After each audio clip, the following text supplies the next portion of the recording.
पहले तो मैं जो भी बच्चा ज्यादा बड़ा नहीं है लेकिन काफी जोश है और सब सुनना चाहते थे तो अच्छा लगा, क्योंकि युवाओं को तो आगे करना पड़ेगा बच्चों को।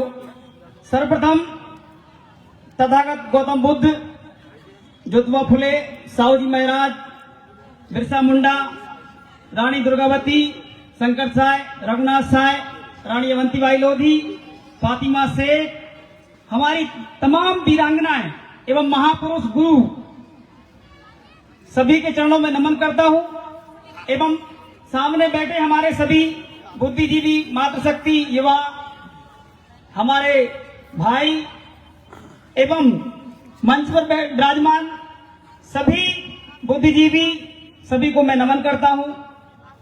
आज यहां पर जो ये भव्य कार्यक्रम किया जा रहा है, ये बताया गया है मुझे कि इतिहास में पहली बार संविधान के उपलक्ष्य में एक बड़ा कार्यक्रम आयोजन किया गया है और मैं आप सभी को बधाई देना चाहता हूं जिन्होंने भी ये कार्यक्रम ऑर्गेनाइज किया है।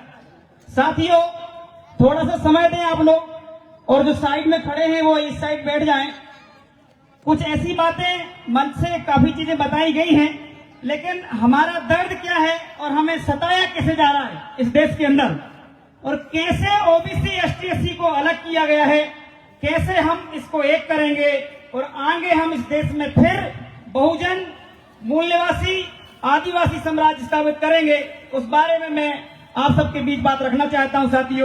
साथियों, इस देश के अंदर लगातार आपने देखा होगा कई महापुरुष, कई बुद्धिजीवी बोलते हैं कि इस देश के अंदर कुछ घुसपैठियों ने 4,500 साल पहले इस देश के अंदर घुसपैठ की। वो विदेश से आए, हमारे राजाओं को मारा, इसके बाद इस देश में उन्होंने अपना मनुस्मृति स्थापित किया। आपने राजा बली का नाम सुना होगा, शायद टीवी में आप लोग देखते हो तो सुना होगा। टीवी देखते हैं ना, राजा बली जो मनुवादी चलाते हैं, आपने टीवी देखी?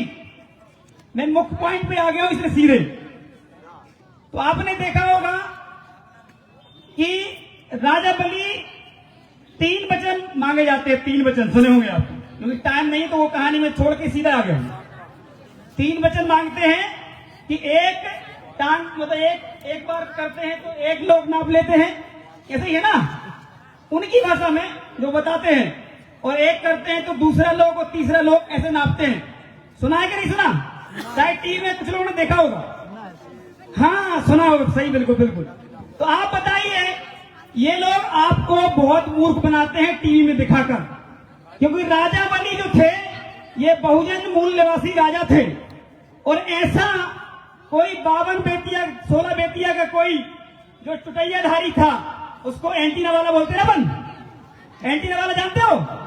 तो वो एंटीना वाला, अब बताइए, जब 52 उंगल का ही है वो व्यक्ति और वो 3 लोग नाप लेता है, ऐसा आपको दिखाने का प्रयास करते हैं वो चुटैया वाले कि हम इतने विकलांग हैं, इसके बाद भी हम अपने आप को कह रहे हैं कि 3 लोग नाप ले, जबकि ये झूठ था, ये सरासर झूठ है। ऐसा हुआ तो है लेकिन ऐसा नहीं हुआ।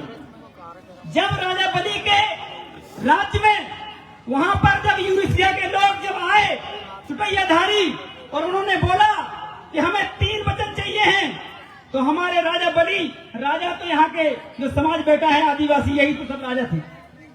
और आप जानते हैं, आप सभी जानते हैं कि हम इतने भोले भाले होते हैं कि दूसरों की बातों में जल्दी आ जाते हैं।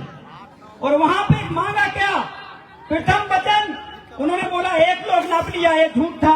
प्रथम वचन जो दिया गया था और उन्होंने मांगा था कि हम इस देश के अंदर व्यापार करेंगे और हम ही डिसाइड करेंगे कि आपके द्वारा जो उपजाई गई वस्तु है, अनाज है, कपड़ा, जो भी है, वो हम डिसाइड करेंगे कितने का हो। लेकिन आपको क्या बोला गया कि एक लोग नाप लिया था चुटैयाधारी ने, वो भी 52 उंगल का। अब बताइए क्या मांगा? व्यापार, कि आपके यहाँ जो भी वस्तु होती है वो हम डिसाइड करेंगे कि वो कितने की है और कितने की हमें लेना है, सारी चीजें। जबकि आप उपजाते हैं, जैसा कि आज भी आप महुआ उपजाते होंगे, खेती करते होंगे, चना, मसूर, गेहूं, सारी चीजें आपके यहाँ होती हैं, लेकिन आप लोग उसका रेट डिसाइड नहीं कर पाते हैं। लेकिन वहीं जब आप लोग उन बनियों को, चाहे वो कोई बनिया हो, उन बनियों को जब ये आप दे देते हैं तो उस पे एक पन्नी चढ़ा के और एक पर्ची लगा के, टैग लगा के, अपना जो वस्तु आपने 10 रुपए में दी है वही वस्तु 100 रुपए में बिकती है। इसलिए उस समय जब 4,500 साल पहले उन लोगों ने षड्यंत्र किया। आपसे क्या टीवी में दिखाते हैं, एक पैर से एक लोग नाप लिया। अब बताइए, आज भी कोई किसान है क्या जो सोच ले कि गेहूं में तो भैया मेरा बहुत अच्छा हुआ है, मैंने बहुत मेहनत करी है, मैं तो 100 रुपए का दूंगा। आपका कोई नहीं खरीदेगा। लेकिन एक फैक्ट्री में वही गेहूं अगर उसको ले जाके वो मॉल में रख देंगे तो 110 रुपए किलो के हिसाब से खरीदने का काम हो रहा है साथियों, लेकिन किसानों का नहीं हो रहा। एक दूसरा वचन और क्या था, आप लोग सुन लीजिए, क्योंकि ये बात शायद सुनी नहीं होगी आपने।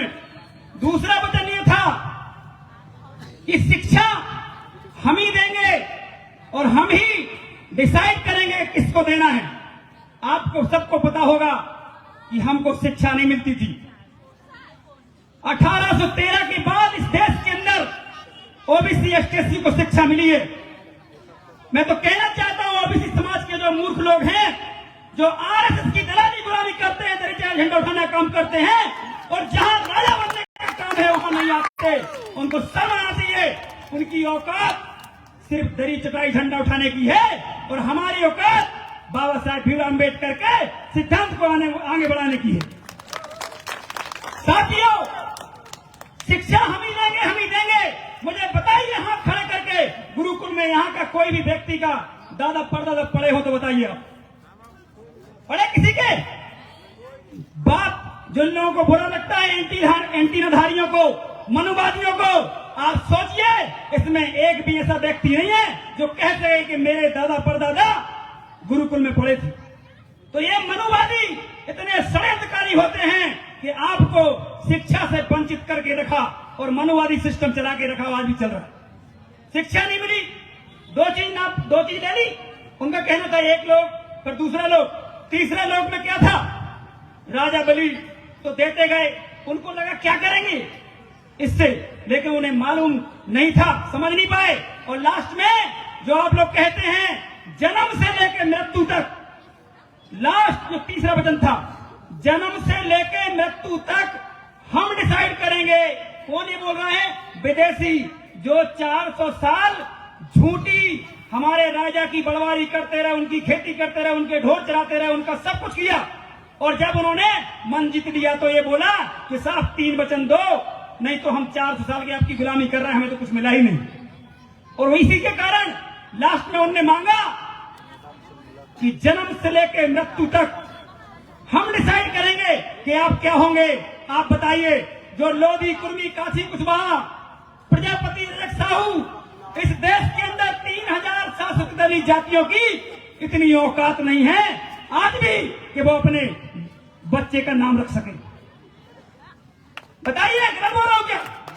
सत्य बोल रहे हो। इस कहते हैं ओबीसी ऐसा और वैसा। अरे आपकी इतनी क्षमता नहीं है, इतनी औकात नहीं है कि आप अपने बच्चों के नाम रख सकें। और ये उस समय राजा बलि से वचन दिया गया कि हम जन्म से लेकर मृत्यु तक हम डिसाइड करेंगे कि आप क्या होंगे। तो राजा खत्म हो गया कि नहीं हो गया बताइए? राजा वही खत्म हो गया और राजा की गर्दन उड़ा दी गई। और जो कहते हैं ना, कहते हैं कि सिर नाप लिया था, आप लोगों को मालूम होगा, शायद कहते हैं ना सिर नाप लिया था। वो सिर नापने का मतलब काटना होता है। आदिवासी पद्धति में पढ़ लेना, नापने का मैंने खुद पढ़ा है। नापना मतलब काटना होता है। और राजा बलि की गर्दन काट के पूरा हथियार लिया पूरा सिस्टम। इसके बाद मनुवादियों ने राज शुरू किया, हमारे बांध खत्म कर दिए। हमारा आपने देखा होगा आदिवासी पद्धति, आप पढ़िए, कद्दू, उनका कद्दू है, आलू है, ये सारी पद्धति हमारे यहाँ की अनाज की है।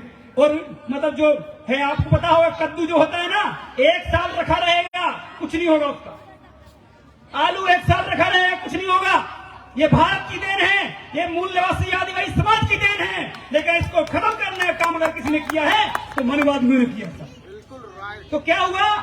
सिर नापने का मतलब उनका सिर काट लिया और शासन किया इस देश के अंदर। फिर कई घुसपैठ इस देश के अंदर आए कई आए, लेकिन ये जो है आपने देखा हुआ टीवी में, क्योंकि मैं जो सच्चाई वास्तव में वो बताना चाहता हूं। एक राजा होता है, हर राजा के बाजू में एक चुड़ैयाधारी बैठा रहता है। उसका मतलब ये है कि जब जब भी आक्रमण हुए इस देश के अंदर, इन्होंने उन आक्रमणकारियों से मिलकर काम किया है और उनसे सिर्फ ये कहा कि भाई हम भी बाहर के हैं और तुम भी बाहर के हो, हम भी बाहर के हैं और आप भी बाहर के हो, इसलिए आप राज करिए, हम आपके साथ में सिर्फ हमने जो व्यवस्था बनाई है उसको चलाते रहिए। वो व्यवस्था क्या थी? यही मनुवाद की, कि हम ब्राह्मण हैं, हम क्षत्रिय हैं, हम वैश्य हैं, हम शूद्र हैं, इस पद्धति के हिसाब से। और जो आपको बताना चाहूंगा, 41 गांठ का जनेऊ, 40, 41, 42 गांठ का जो जनेऊ पहनते हैं, उसी जगह आपको ये 3 लोग पहनते हैं। ओबीसी एसटी के नहीं पहनते, उनका सबको मालूम होना चाहिए। उन्हें मालूम है कि 41 गांठ के हैं तो कौन है, ब्राह्मण है कि बनिया है कि क्षत्रिय। और हमारा तो कुछ है ही नहीं, क्योंकि हमें उन्होंने दिया ही नहीं। इसलिए बाबा साहब भीमराव अम्बेडकर ने हमें क्या दिया? 40 में ओबीसी समाज को 340 में ओबीसी की जनगणना, जाति की जनगणना होना चाहिए और संख्या के अनुपात में आरक्षण लागू होना चाहिए। वो बाबा साहब भीमराव अम्बेडकर ने 340 में लिखा। लेकिन मूर्खों को आज मैं कहना चाहता हूं, यहां कहते हैं कि यहां ओबीसी वर्ग की संख्या बहुत है, लेकिन सांसद की टिकट मांगने आएंगे, विधायक की टिकट मांगने आएंगे, लेकिन जिस बाबा साहब अम्बेडकर के कारण उनको वोट देने का अधिकार मिला, उस कार्यक्रम में नहीं आते। ऐसे लोगों को वोट देने का काम मत करना साथी इस देश के अंदर। इसलिए मैं बताना चाहूं, 341 वो 40 गांठ की जगह बाबा साहब ने दिया ओबीसी को कि तुम वो गांठें मत लगाओ, इस 340 पे ध्यान दो और अपनी जनगणना कराओ, जिसके लिए ओबीसी मांगो पूरे देश के अंदर। आज मैं कहना चाहता हूं कि अभी 2 दिन पहले शिवपुरी के अंदर शिवराज सिंह चौहान और ज्योतिरादित्य सिंधिया कार्यक्रम था। हमारे लोगों ने परमिशन मांगी थी कि हमें मिलना है, लेकिन मनुवादी लोगों ने मिलने नहीं दिया। और हमारे लोग तो क्योंकि क्रांतिकारी हैं, एक अभी लड़का था, कितना क्रांतिकारी, ऐसे ही ओबीसी महासभा में 50-100 लोग अंदर सभा में गए और काले झंडे दिखाए। बताइए, जो सरकार हमारा हक अधिकार नहीं दे रही, उसका विरोध करना चाहिए कि नहीं करना चाहिए? तो वही काम ओबीसी महासभा ने किया, लेकिन हमारे 15 लोगों को जेल में डालने का शिवराज सिंह चौहान, जो कंस मामा है, जो नरोत्तम मिश्रा, बीडी शर्मा, जो इस मनुवादी सिस्टम को कंट्रोल करने का काम करते हैं, उन्होंने शनिवार को हमारे लोगों की जमानत नहीं होने दी साथी। क्यों? क्योंकि 3% मध्य प्रदेश के अंदर 97% ओबीसी एसटी समाज रहता है। मैं बताना चाहूं कैसे, 52% हमारे ओबीसी और 6.5% हमारे मुस्लिम समाज रहता है। 58% ये, 22-22.5% हमारे एसटी और एससी और एसटी के सभी मिलकर 36% हैं। अगर काउंट करोगे तो 93% है। बताइए, 7% मनुवादी लोग, ब्राह्मणवादी लोग इस मध्य प्रदेश के अंदर 97% लोगों को कंट्रोल करने का काम कर रहे हैं। साथियों, ये गलत है कि नहीं है? असंवैधानिक है कि नहीं? साथियों, मैं बताना चाहूंगा, इस मध्य प्रदेश के अंदर आपको बताना चाहूंगा, ये आदिवासी क्षेत्र है, कहीं लोधियों का क्षेत्र है, कहीं कुर्मियों का है, कहीं ओबीसी बाहुल है, कहीं एसटी बाहुल है, कहीं ओबीसी। लेकिन आपको थानेदार वहां का कौन मिलेगा? वही तिवारी, पांडे, चतुर्वेदी, त्रिवेदी, नहीं तो कोई ठाकुर या बनिया। वहां कलेक्टर जिसकी समाज 0.5% नहीं है, एक तो छोड़िए, उस समाज का कलेक्टर रहता है वहां पे। ये लोकतंत्र नहीं है, ये मनुवादी तंत्र इस देश के अंदर चल रहा है और वो हमारे ऊपर कब्जा करके बैठा हुआ है। आप बताइए, इस देश के अंदर इस क्षेत्र में अगर आदिवासी है तो आदिवासी कलेक्टर होना चाहिए, आदिवासी यहाँ का आदिवासी एसडीएम होना चाहिए, यहाँ का सारा सब कुछ आदिवासी होना चाहिए। लेकिन आप देख लो, यहाँ पे बालाघाट के अंदर कलेक्टर कौन है, यहाँ के अधिकारी कौन हैं? आप समझ सकते हो कि पूरा का पूरा कंट्रोल इन अपने हाथों में लेके रखते हैं और हमारे आदिवासियों को कहते हैं ये तो जनजातीय है। हमारे आदिवासी को समझना पड़ेगा, ये वो कौम बैठी है जो मनुवादी सिस्टम को लात मारते हुए अपने आप को आगे बढ़ाने का काम करती है, इकट्ठा होने का काम करती है, अपनी पद्धति को, संस्कृति को बचाने का काम करती है। आज जरूरत है इस ओबीसी वर्ग को, एसटी वर्ग को, सभी को मिलके हमें इनका साथ देना चाहिए और इनके हिसाब से हमारी जो परंपराएं छूट गई है उनको अपनाने का काम करना चाहिए। मैं वो बहन जो बोल रही थी, मैं उनका धन्यवाद देना चाहूंगा। क्यों? वो बहन सही बोल रही थी। मेरे घर में कहीं भी कोई ब्राह्मण के हिसाब से काम नहीं होता है। हमारे घर में हमारी पूजा होती है, हमारे माता पिता, हमारे बड़े बुजुर्ग करते हैं, वहां किसी की जरूरत नहीं पड़ती है। लेकिन बाहर क्यों पड़ रही है, ये समझने की जरूरत है। मैं किसी ब्राह्मण या किसी धर्म का विरोधी नहीं हूं। मैं अपने समाज को बताना चाहता हूं कि आखिर तुम कहां फंस गए हो कि आप अपने महापुरुषों की विचारधारा नहीं समझ पा रहे। साहब ज्योतिबा फुले साहब ने, आपको पता होगा, जो राष्ट्रपिता, शिक्षा के जनक माता सावित्री फुले, जिसने शिक्षा दी इस देश के अंदर, और आज महिलाओं को चाहे सवर्ण हो चाहे कोई भी हो, बाबा साहेब भीमराव अम्बेडकर ने संविधान सबके लिए दिया है। और माता सावित्री फुले ने जो लड़ाई लड़ी, उसके कारण आज हमारी महिलाएं, बहनें पढ़ पा रही हैं साथियों। लेकिन ओबीसी समाज की महिलाओं को ये पता नहीं होने दे रहे। क्यों? क्योंकि बागेश्वर जैसे लोग जो धाम चला रहे हैं, उनमें हमारी बहनों को खूब दुनिया भर की बातें करके 16 उपास कर लो तो आपको अच्छा पति मिल जाएगा, आप थोड़ा सा और कर लो तो वो कलेक्टर बन जाएगा। इस पद्धति के हिसाब से चलाने का काम कर रहे हैं, जिसके कारण सबसे ज्यादा अगर गुलाम होने का काम कर रहा है तो वो ओबीसी समाज हो रहा है साथी। बहुत बढ़िया। मैं कहना चाहता हूं सबसे ज्यादा कैसे गुलाम हो रहा। देखिए 65% ओबीसी संख्या है इस देश के अंदर, लेकिन सिर्फ 14% अधिकार मिल रहे हैं। उनमें से भी उनको बेकलो में छोड़ दिए जाते हैं। ऐसी दुर्दशा हो रही है ओबीसी समाज की। लेकिन ये दुर्दशा जानबूझ के की गई है ताकि तुम आरएसएस में दरी चिटाई झंडा उठाने का काम करोगे, बीजेपी कांग्रेस में दरी चिटाई झंडा उठाने का काम करोगे। लेकिन साथियों, मैं कहना चाहता हूं, विचार करिए। आज हमारी बहनें बैठी हैं, भाई लोग बैठे हैं, आपने देखा होगा। आप अगर सामान्य वर्ग की महिलाओं को देखें, उनके शादी फंक्शन होते हैं तो देखिए बड़ी बड़ी गाड़ी से जाते हैं, उसमें एक दिन में 3-3 प्रकार के कपड़े बदलते हैं, 4-4 3-3 प्रकार के जेवर बदलते हैं साथियों। लेकिन जो सोना चांदी या हीरा जवाहरात जो निकलता है वो आदिवासी समाज की जमीनों से निकलता है। और आज हमारी बहनों को देख लीजिए, एक बार बदलने के लिए नहीं है, लेकिन उनके पास 3-3 बार बदलने के लिए जेवर हैं, साड़ियां, सब कुछ है। ये अदानी, अंबानी, मोदी और अमित शाह इस देश के अंदर जो पूंजीपति घुस गए हैं, ये जानबूझ के गए। मोदी नहीं चला रहा सरकार, ना अमित शाह चला रहे हैं। इस देश के अंदर अदानी, अंबानी सरकार चला रहे हैं और कोई नहीं चला रहा साथियों। बताइए गलत बोल रहे? मतलब मैं कैसे? ऐसे कि आप आदिवासी समाज का एक भी व्यक्ति अगर जंगल से, पेड़ से सूखी हुई टहनियों को बीन के लेके आता है तो ये पुलिस प्रशासन, नरोत्तम मिश्रा की सरकार, गृह मंत्री अमित शाह की सरकार क्या करती है? उस पर केस करने का काम करती है कि नहीं करती? बताइए सर। लेकिन पूरा जंगल जब बेच दिया जाता है अदानी अंबानी को, तो आज तक अदानी अंबानी पे क्या कोई केस किया गया? क्या बताइए? अरे दिन दहाड़े कहीं ब्रिज के नाम पे, कहीं पार्क के नाम पे, ऐसे 100 500 साल से खड़े हुए हमारे आदिवासियों की मेहनत से खड़े हुए पेड़ों को उड़ा दिया जाता है, इन पे कोई कार्रवाई नहीं होती। वही हमारे आदिवासी समाज के लोग अगर एक टहनी बीन के अगर वो लेके आते हैं तो उन पे केस करने का काम करते हैं।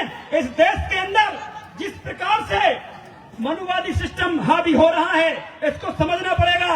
हम लोग आके अब इसमें बहुत बड़ी बड़ी बातें कह के जाए, इससे अच्छा है कि आपको खुद समझना होगा कि हमें कौन पीछे कर रहा है।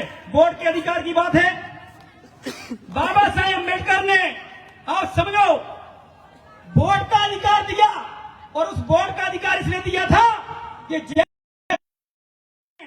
कि एससी और एसटी का एक्ट खत्म होना चाहिए। हम ओबीसी वर्ग से आते, ओबीसी महासभा कभी भी एससी और एसटी एक्ट का विरोध नहीं करती। क्यों? उनका भी होना चाहिए और हमारा भी एक्ट होना चाहिए।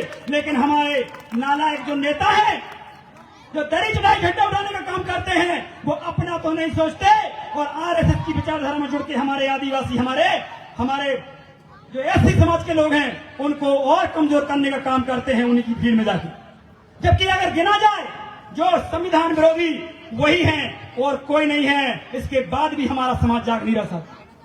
इसलिए आज संविधान के उपलक्ष्य में बातें बहुत सी हैं, लेकिन अगर मैं बताना चाहूं तो पूरा रात बीत जाएगी। लेकिन साथियों एक बात जो और कहना चाहूंगा, इस देश के अंदर आप बताइए बच्चे बैठे हैं, पूरा शिक्षा प्रणाली क्या किया, बर्बाद कर दिया। पूरी शिक्षा बेच दी, अदानी अंबानी को स्कूल बेच दिए। आज जो सीएम राज स्कूल चलाए जा रहे हैं साथियों, इसके अंदर आप लोगों को पता नहीं होगा, इसके अंदर आउटसोर्सिंग से वहां पे लोगों को रखा जा रहा है साथियों। जब वो आउटसोर्सिंग से रख जाएंगे तो आप निकाल नहीं पाओगे उनको। आप पता कर लो, उनके कंप्यूटर हो चाहे जितनी भी सारी चीजें संचालित होती हैं, टीचर को छोड़ के सिर्फ सारा सिस्टम आउटसोर्सिंग से किया जा रहा। अब बताइए उसमें शिक्षा चलेगी क्या? इसलिए ये शिक्षा को खत्म कर दिया, चिकित्सालय सारा बेच दिया। जो आपने देखा हो कौन सा वो चला है, एक कार्ड चला है इसमें इलाज की बात करते, क्या नाम उसका, आयुष्मान कार्ड। ये कार्ड एक फर्जी संस्था है। मैं बोल रहा हूं यहां से, मैंने कई लोग एम्स तक में उस कार्ड को लगवाने का प्रयास किया, लेकिन उस पर दवाई नहीं होती है। बड़ी बड़ी बातें देते हैं कि आप छोटी सी बीमारी है इसलिए नहीं लग रहा है, या 5,000 तक बिल होना चाहिए। तमाम प्रकार की झूठी बातें कर करके एक्सरा जो होता है वो आपकी सारी जांचें बाहर से करवाने का काम करते हैं साथियों। पूरा देश इन लोगों ने समाजवादी सिस्टम ने कंट्रोल कर लिया है साथियों। ऐसे कंट्रोल करके रखे, स्कूली शिक्षा को तो पूरा खत्म कर दिया, आदिवासी समाज का जो इतिहास था पूरा खत्म कर दिया किताबों से, हमारे ओबीसी वर्ग का पूरा इतिहास खत्म कर दिया। लेकिन बात यह है कि हमें लड़ना होगा और डट के लड़ना होगा, जब तक जीतेंगे नहीं, जब तक जय भीम के नारे के साथ हमें आगे बढ़ना होगा, तभी हम जीत पाएंगे साथियों। इस देश के अंदर आप ये जो आप कहते हैं, बार बार चुनाव आते हैं और बार बार हम बिखर जाते हैं कि आपने इसका सपोर्ट कर दिया, आपने उसका कर दिया। आप मूवमेंट का व्यक्ति बनिए। अगर मूवमेंट का व्यक्ति वोट मांगने आता है तो उसको वोट दीजिए, नहीं तो वोट भी मत दीजिए। क्या मतलब है ऐसे व्यक्ति को देने का जो कभी जय भीम जोहार का नारा न लगाता हो, जो मनोवादी परिधि में जाके घुस के हमारा शोषण करना चाहता हो। ऐसे लोगों का आप विरोध करिए साथियों। ऐसे लोग जब आते हैं आपके बीच तो इनको चुनाव लड़ने से मना करिए और कहिए कि ये व्यक्ति लड़ेगा, ये 5 साल हमारे लिए लड़ा है साथियों। क्योंकि बातें बहुत सी हैं। अब मैं यही कहना चाहूंगा कि ओबीसी महासभा लगातार एसटी एससी ओबीसी माइनॉरिटी समाज को एक करने का काम कर रही है। एक बात मुख्य बात रह गई, यूनिफॉर्म सिविल कोड आया है, एक बिल आया ना। ये बिल बहने आप भी सुन लें, एक बिल पास हुआ है और इसको यूनिफॉर्म सिविल कोड कहा है। ये आपके आदिवासी समाज की जो परंपरागत 2238 जो शक्तियां हैं उसको खत्म करने का मोदी आरएसएस अमित शाह ने काम किया है। ये बात आप लोग समझ नहीं पा रहे साथियों। जो आपकी जिले में या ये जो पैसा एक्ट है, वन अधिकार कानून है, ये सारे के सारे धरे के धरे लग जाएंगे। अगर ये लागू हुआ तो आपका सब कुछ छिन जाएगा। आप अभी कह रहे हैं कि हमारी कमेटियां डिसाइड करेंगे, जब यूनिफॉर्म हो जाएगा तो कुछ बचेगा ही नहीं। इसको समझने का प्रयास करें। ये सिर्फ हिंदू मुस्लिम करके ये आपको कहेंगे कि देखिए भाई ये तो मुसलमान ऐसा और दुनिया की बातें करके, ये गलत हो रहा है आपके साथ। ये टारगेट मुस्लिम नहीं है, उसमें टारगेट एससी और एसटी के लोग हैं। इस बात को समझने का प्रयास कर लीजिए साथियों। मुस्लिम नहीं है उसमें, उसको तो जो ओबीसी को मिलता है वो उसको मिलता है। उसको अधिकार कहां से मिल रहे हैं? अधिकार तो आदिवासी एसटी को बाबा साहब भीमराव अम्बेडकर जो दे के गए हैं, जो व्यवस्था दे के गए हैं, वो यूनिफॉर्म सिविल जो आया है, कोड जो आया है बिल, वो आपके अधिकारों को खत्म करने के लिए लागू किया जा रहा है और आपकी ही राष्ट्रपति से लागू करवा लेंगे साथियों। ये वो काम कर रहे हैं। इसलिए मैं सभी से कहना चाहता हूं, आप पैनी नजर बना के रखिए। 2025 आने वाला है, इससे पहले बीजेपी को को निपटाने का काम करिए, नहीं तो आप जो बातें बड़ी बड़ी देते कुछ नहीं कर पाएंगे, हमारे बच्चे भी गुलाम हो जाएंगे और हम कुछ बोल नहीं पाएंगे। बहुत बहुत धन्यवाद साथियों। जय भीम, जय ओबीसी, जय संविधान। धन्यवाद।